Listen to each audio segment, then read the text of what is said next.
Quando eu mais precisei de alguém na minha vida, e eu olhei para o lado e olhei para o outro e não tinha ninguém, foi estranho perceber que, apesar das promessas de estar sempre juntos, eu estava sozinho naquele momento difícil. Lembro-me das palavras de encorajamento e apoio que ouvi, mas percebi que eram apenas palavras vazias.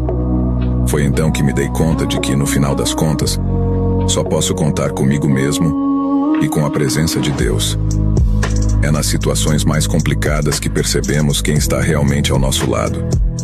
A solidão pode ser assustadora, mas também é nela que encontramos força para seguir em frente. Aprendi que as pessoas vêm e vão.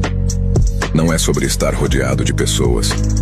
É sobre estar conectado com o que é maior do que nós mesmos. Assim, mesmo que as promessas de apoio se mostrem frágeis, sei que posso contar com a presença de Deus e com a minha própria força interior.